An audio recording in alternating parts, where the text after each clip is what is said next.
Today we're going to be discussing Joseph Atwill's theory, and I'm going to be bringing up some points as to why I don't think, his theory really kind of pans out, and I will be discussing the details in a later video.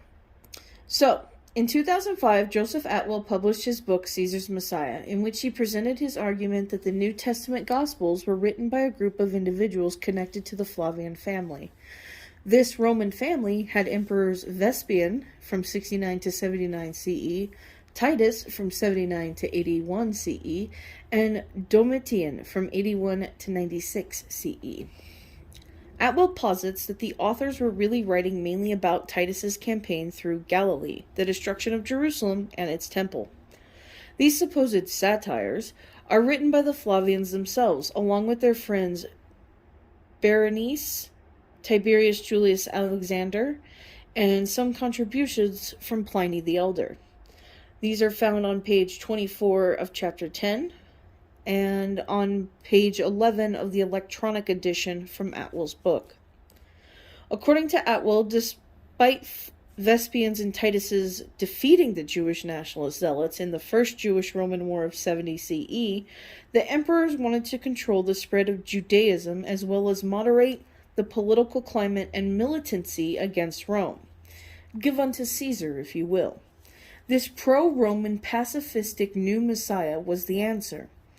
Now, Atwill's theory goes against most historians, but hey, so does mine, so does Carrier. Today, most historians accept the first-century faith-healing rabbi theory about Jesus. But once they also accepted that Moses was a real person, and that's no longer the case. I guess only time will tell. If you're actually interested in more information about a historical Jesus, check out James D.G. Dunn, Paul's Understanding of the Death of Jesus in Sacrifice and Redemption, edited by S.W. Sykes. Jesus Now and Then by Richard A. Burdage and Graham Gould. Jesus by Michael Grant. The Gospels in Jesus by Graham Stanton. Jesus Outside the New Testament, An Introduction to the Ancient Evidence by Robert E. Van Vroost on page 16. And of course, there's Bart Ehrman's works, Did Jesus Exist? The Historical Argument for Jesus of Nazareth, and Forged, Writing in the Name of God. There are, of course, many more authors and historians and titles, but hopefully that should get you started. Atwill's theory is by no means an original thought. As I mentioned in the introduction, Atwill's idea is a century-old conspiracy theory that seems somehow that somehow the half-witted ruling elite pulled off, then immediately opposed. This conspiracy states the Piso family invented and fabricated all of Christianity and its documents through the Flavian family, who supposedly adopted the name when he became a Roman citizen after convincing his officers to commit suicide and surrender to the Romans, also conveniently declaring Vespasian as the Messiah. Sure, whatever, dude. Atwill also states that the New Testament and Josephus's work are two sides of the same coin, one written in relation to the other. That is being the Jewish War by Josephus. Atwill presents the idea that the Jewish War and the New Testament tell the same story, but with the names changed. You can find references to this in his book on page 36, 65, and 217. Atwill also tried to account for the story of an empty tomb by stating on page 129, my analysis revealed that these four versions, this is in reference to the four Gospels, were intended to be read as a single story. This combined story also divided into two halves. One half consists of the visits to the tomb described in the Gospel of John. The other consists of the visit to the tomb described in the other three Gospels. In the combined story, the individuals described in the Gospel of John meet the individuals described in the other three Gospels, and in their emotional state, the different groups mistake one another for angels. This comedy of errors causes the visitors to the empty tomb to mistakenly believe their Messiah has risen from the dead. Yeah, we're going to circle back to this when we go into the details of the contradictions of the Gospels. Atwill's evidence for this, however, is that if you ignore the names, it's the exact same story. This conspiracy is massive in scope. There's just way too many issues with his thesis, and it would require extraordinary evidence for it to be credible. As I mentioned, the aristocracy is simply not that smart, and they would have to be exceptionally clever to pull off such a massive conspiracy. I don't see them being such masters of the Jewish scriptures and theology to write the hundreds of pages of elegant passages.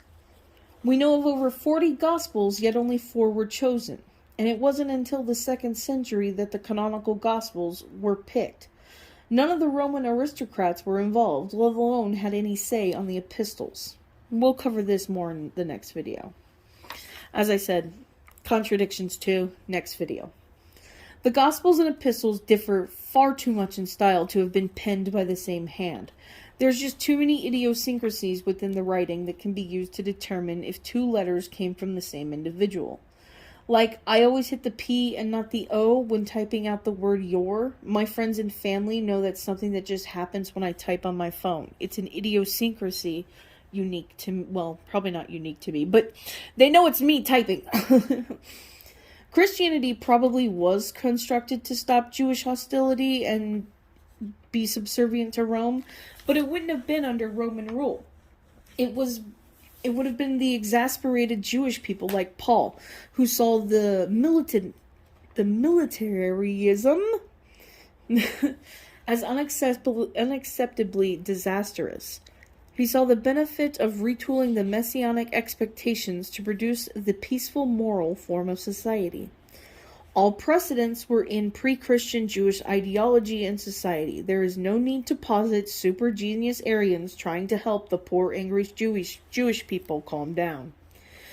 Christianity failed in Palestine pretty much. It was in the diaspora that had little contact with Rome that Christianity succeeded.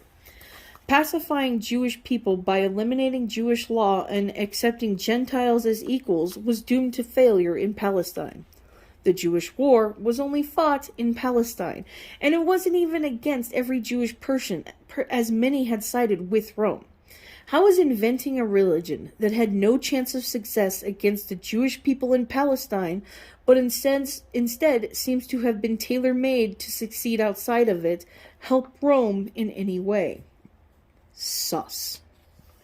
If the goal was to pacify Palestinian Jews, then why use Greek for the Gospels?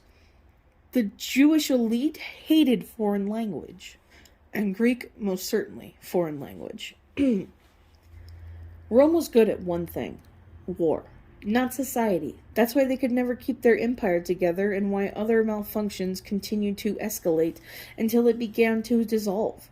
Rome solved every problem via force. They had been pretty good at it, too, until the 3rd century.